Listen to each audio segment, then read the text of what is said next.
bridge that was not looking like that just yesterday. What are you feeling? I have a number of feelings, some of them kind of unexpected, to be honest with you. I'm relieved. I have lots of feelings of joy, but also, you know, this project has really defined my life for the past 2.5 years and the lives of my staff. And so there's some sort of unexpected feelings in there too. So yeah, but I'm glad to be here today with all of you. And you were around last night when it opened. Why did you choose that time to open the bridge? We wanted to open the bridge as soon as it was ready to open. So we didn't want to wait for some artificial time. We definitely didn't want to give anybody like a specific time when it was going to be ready for lots of reasons, not least of which is safety. We were ready to go last night, so let's go. We've talked about monitoring and all that sort of thing. What are you and your staff doing tomorrow morning? Well, we are going to be inspecting the bridge every 2 weeks for the next 3 months. And then from that, we're going to go to once a year, and then from that, we'll go to every 2 years, which is the federal standard. Also, I just want to remind everybody that the bridge is fully instrumented, and so we are getting a 24/7 feed of data about the status of the bridge at all times, and we're going to continue to follow that. And that's new? That is new. In fact, this bridge has the most sophisticated monitoring system of any bridge in Seattle's inventory. And so we have more information on a minute-by-minute basis about this bridge than we do about any other bridge. Do you know now how many people have used the bridge since it opened? I do not know that. We'd have to count. So no, I don't know that. Talk about how traffic is going to be monitored tomorrow. So go ahead. I know 100,000 people tend to use this bridge, at least prior to it. Yeah. So how many people are you expecting now? Like more traffic? Less traffic? You know, it's hard to say. You're right. It's been 100,000 people using the bridge a day, whether they're on, in a car, in a truck, on a bus. We don't know what to expect because the West Seattle Bridge closure, as well as the pandemic, have really made some significant changes to the way people use the streets. Whether or not they go into the office has changed, and so we're going to learn a lot over the next few weeks. How long will the bridge last? The bridge and the repairs are designed to last for the rest of the bridge's useful life, which is 40 years. Is there a plan to build another bridge?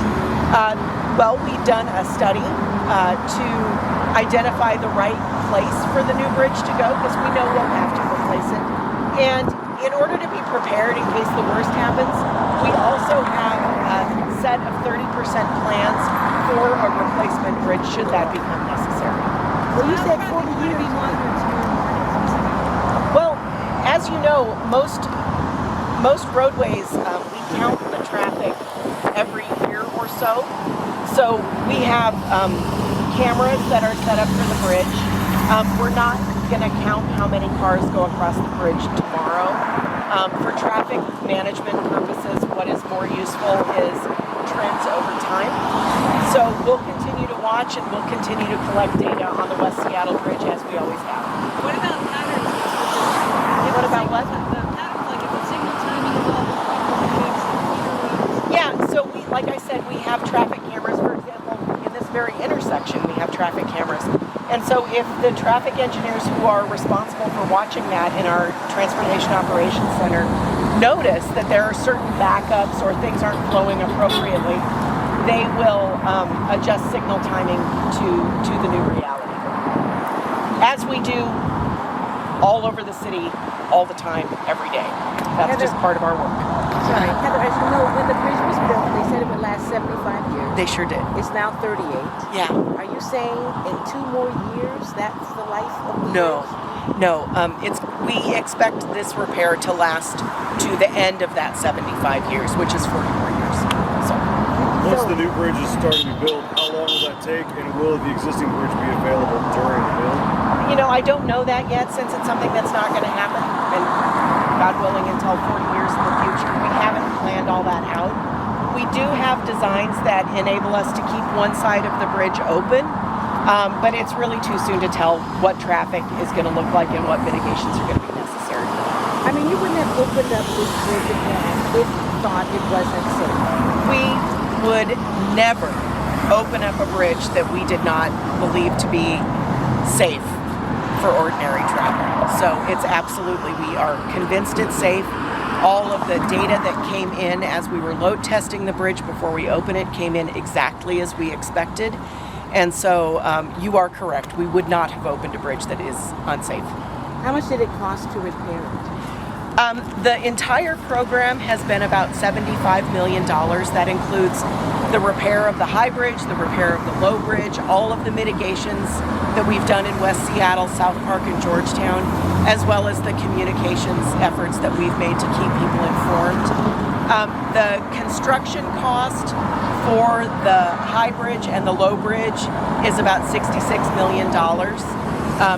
Ethan can give you the precise figure. I can follow up, and I think you just said 75 million.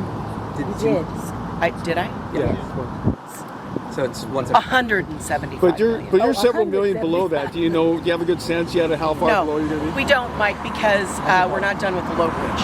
So we're going to have to finish up with the low bridge to know exactly how much we're under budget.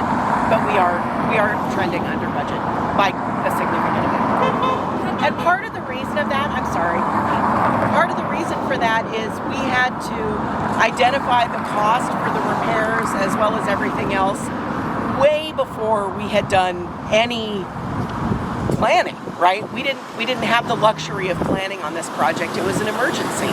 And so we gave the city council a number that we thought was big enough to cover a multitude of different scenarios. And so we are fortunate that it was a bridge that could be repaired instead of having to be replaced. And so that has led obviously to a significantly less expensive repair and mitigation effort. There is extensive signage about detours. Are you confident you got all the signs down?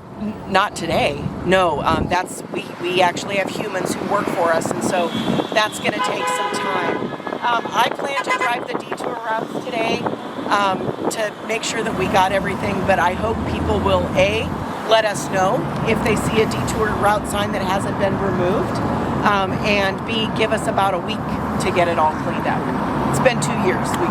We need a little time to get it cleaned up. Can you say a few words about driver behavior, which you did very early in all this? How are people treating the reopened bridge, and what words of advice do you have for Monday commuters who are coming back? Well, we are right now doing a survey that is examining how people's travel habits have changed. And so we should have some answers on that within the next few weeks. My number one piece of advice for everybody who is traveling on city streets is slow down. Slow down. If that means you have to leave a little earlier, please do. People die on the streets when drivers drive too fast. So please, everybody, slow down. As far as their behavior on the bridge, we've had some pretty wild things happen thus far, like people trying to cross the bridge on their bicycles. That was something that cost us a lot of staff time. Last night? Yes, and that's not great. So we just really hope that people will continue to both know and follow the rules of the road. I was passed 2 out of 7 trips by people going over 70 miles an hour in the right lanes. Yeah. Is there any kind of surveillance, enforcement? Do you have recon people watching this kind of activity? We are not permitted by state law to have speed cameras on a bridge like this. We're only permitted to do that in school zones. So no, but we will have officer friendly up on the bridge just like we always have to make sure people understand the rules about bus lanes and also speed. Is there emphasis this week, or is just in general whenever they show up? We wouldn't like to tell people when the police are going to be on the bridge. That would sort of defeat the purpose. Are there any lessons learned from the bridge closure that help prevent a similar debacle either with the initial cracks or detour-wise or otherwise? Yeah, so one of the things I want to make really clear to everyone is there were deficiencies in the original design. It was designed and planned and built according to the standards of the day. So nobody did anything wrong at the time, but now we know more. I also want to make clear that it's not like these cracks grew a little and then a little more and then a little more until we were like, whoops, something's wrong. That is not what happened. Cracks started growing on the bridge at a rate of feet in days. And so you always expect cracking in a concrete structure. Any concrete structure you see, including your house, has cracks. This was a question of insufficient post-tensioning inside the bridge, insufficient partnership of steel and concrete. And so what we've done, and you can see pictures of this, what we've done is added 46 miles of steel cable to the bridge to hold it tight and have that partnership between steel and concrete do what we know it can do. The traffic detours caused a lot of congestion for neighborhoods near like the Fauntleroy Ferry Terminal, for example. Any idea, traffic volume-wise, numbers-wise, the difference we can expect? Yeah, I think as far as the Fauntleroy Ferry Terminal goes, that was probably less a question of more traffic and more a question of traffic going in a different route. The ferries, actually their ridership is down, and so I think it's just people going a different way, so it felt a lot different. I also think people were home to witness the traffic, and so it probably felt different that way too. We do know that there has been excessive traffic on West Marginal Way, on Roxbury, driving through Highland Park, South Park, and Georgetown, which is why we have spent millions of dollars in those neighborhoods, making sure that the neighborhood streets discourage fast traffic and excessive cut-through traffic. What have you done? Oh, all kinds of things. Well, so many things, yeah. We have speed humps, we have traffic circles, we have bioswales and additional like free-range parking. There's signage. We have done a lot of things. We can get you a list actually of all the projects, but overall, over the course of this project, there have been more than 400 traffic and small capital projects to make things better for the neighborhoods that are suffering the most. What does SDOT have in place to monitor traffic volumes and time of day patterns with the new normal? And are you going to be doing like an after action report on traffic? So as I mentioned before, we generally collect traffic data once a year. That's our normal pattern. We do have cameras that watch the bridge and lots of the rest of the city so that they can identify whether there are patterns so they can make adjustments to signal timing. Are we going to do an after-action report? I'm sure we will, but it won't be next week. Okay. What do you say to drivers who are still nervous about driving over the bridge? That are still nervous? Still nervous about it. I cannot control other people's feelings. I appreciate that it's been a big change for us the past 2.5 years. You relied on something and then it broke. I will tell you that it has the most sophisticated monitoring system of any bridge in Seattle. We've repaired it with thousands of cubic yards of concrete, 46 miles of steel cable. We've wrapped it very carefully, like a Christmas present, in carbon fiber wrap that is as strong as steel.